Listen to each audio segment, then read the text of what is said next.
हमारा इतिहास है। आज ये हमारे पुरखों ने जो निर्मित की है इस देश में, जो नेशनल हेरिटेज है, इंटरनेशनल हेरिटेज है, हमारे चैत्य है, गुम्फा है, स्तूपे है, पूरे दुनिया में नहीं देखेंगे लेकिन भारत में अपने को देखने को मिलेंगे। आज कई लोगों का उस पर कब्जा है, भारतीय बौद्ध महासभा उस पर काम कर रही है।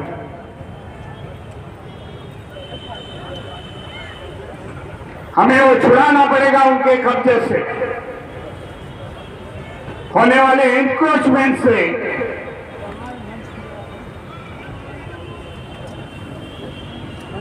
बिहार का हमें महाबोधि विहार हमें कुछ ना करनी पड़ेगी, क्योंकि वहां के ट्रस्टी हिंदू है। वहां बदलाव करना पड़ेगा, हमारे हाथ में लेने पड़ेगा, बौद्ध भिक्षु उनके हाथ में देनी पड़ेगी। इसके लिए निर्णायक ताकत इस देश में खड़ी होनी मैं जरूरी समझता हूं। आज समय आ चुका, जो बाबा साहब ने निर्मित की हुई संस्था है,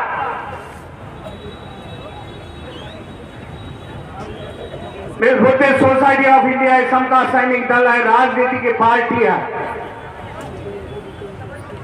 उनको आगे लेके जाना हमारी जवाबदारी है, मैं समझता हूं। कई संगठन इस पर काम कर रहे हैं, मैं उनको भी अभिनंदन करना चाहता हूं, बधाई देना चाहता हूं। लेकिन एक बैनर के नीचे आना जरूरी मैं समझता हूं, तो हमारी ताकत दिखेगी।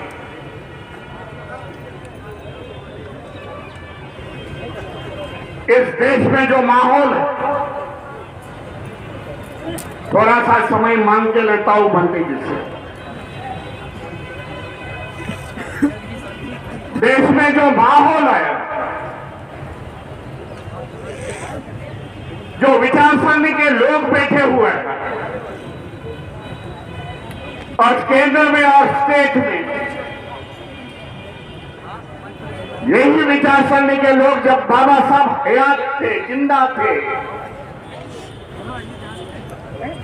यही लोगों ने बाबा साहब को विरोध किया।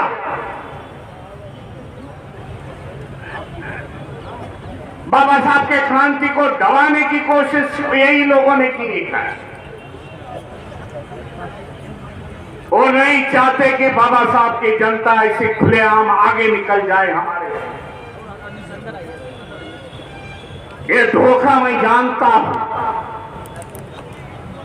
आप भी जान लिए क्योंकि आप पढ़े लिखे हो। हमारा दोस्त कौन है, हमारा शत्रु कौन है?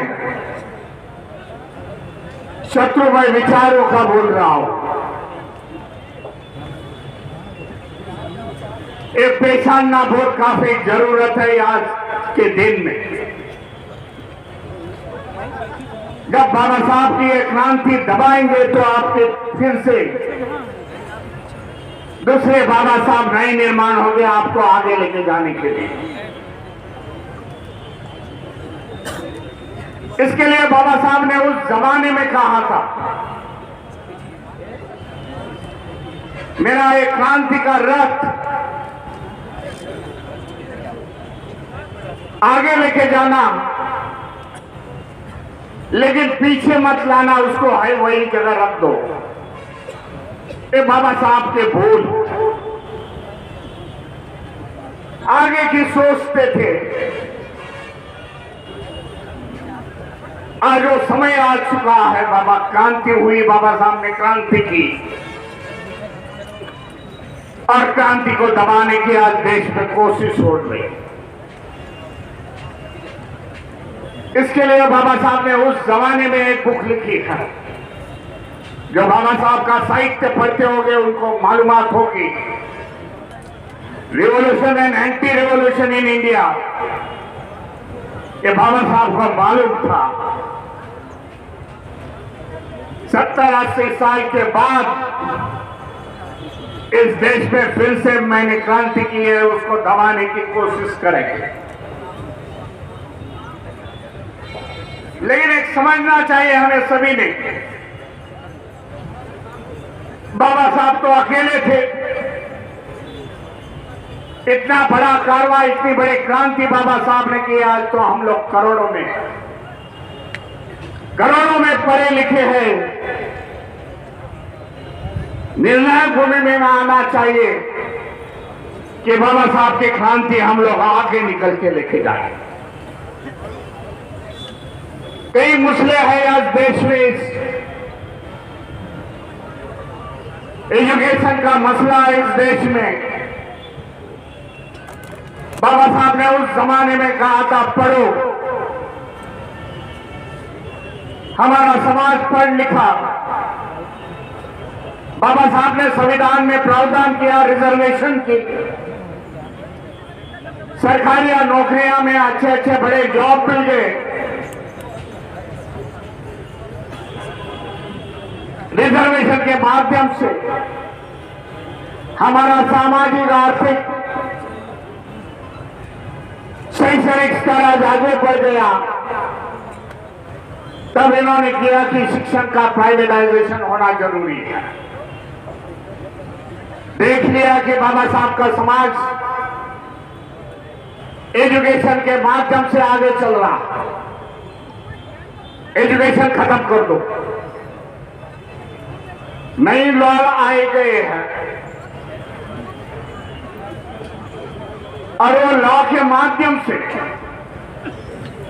यहां किसानों का बच्चा किसान बनेगा, लेबर का बच्चा लेबर बनेगा। इस तरीका प्रावधान वो कायदे में है, वो पढ़ लो। सरकारी नौकरियां बेच दी, जिस माध्यम से हम लोग आगे निकल गए थे सरकारी नौकरियों से, रिजर्वेशन माध्यम से वो बेच दिया। आज रिजर्वेशन है किधर? ये हमारे सामने कठिन है। या इसके लिए बाबा साहब ने उस जमाने में बताया था, फिर से मैं कोट कर रहा हूं बाबा साहब को, कि एक समय आ चुका कि अपने दीवारों पर लिख लो कि हमें शासन करती जमात बननी है। मैं समझता हूं समय आ चुका है। कहीं भी कहीं राजनीति में, धर्म नीति में, सामाजिक नीति में हम लोग इकट्ठा होना जरूरी है। उतनी तो हमारी ताकत है। उसकी ताकत के अंजाम दूसरे लोगों को हुई, क्योंकि जो पिछली 2 महीना पहले पार्लियामेंट का इलेक्शन हो गया, हम इतने संख्या से आ जाएंगे, कॉन्स्टिट्यूशन बदल देंगे, संविधान बदल देंगे, इस प्रकार की वार्ता कर रहे थे उनके संसद, उनके नेता जन, बाबा साहब को मानने वाली जनता पूरे देश की इकट्ठा आ गई। बहुजन समाज इकट्ठा आ गया, ओबीसी इकट्ठा आ गया, आदिवासी आ गए, माइनॉरिटीज आ गए। बोले जो मिला है वो बाबा साहब के संविधान से मिला है। हम चुनना चाहते हैं, खत्म करना चाहते हैं, सब जन इकट्ठा आ गए। जो गठबंधन खड़ा हुआ उससे वोटिंग दे दी। इसके लिए मुझे लगता है मैं दिल्ली के कौन से मंच से बात की थी, भाई गठबंधन नहीं जीता तो बाबा साहब की जनता जीती, बाबा साहब का संविधान जीता है। और उन्होंने सबक सिखाया है जिसको बदलने की बात करते हैं उस लोग को।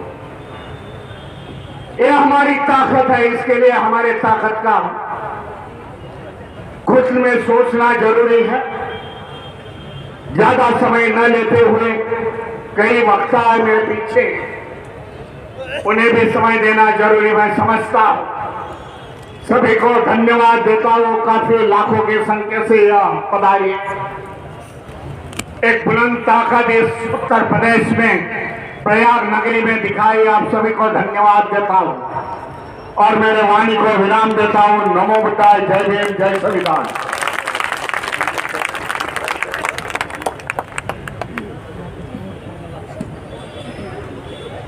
अभी आप लोगों ने सुना बाबा साहब के पोते यशवंतराव अंबेडकर जी को। अभी हमारे बीच में लगभग मेरे पास जो सूची है वो 30 वक्ता है।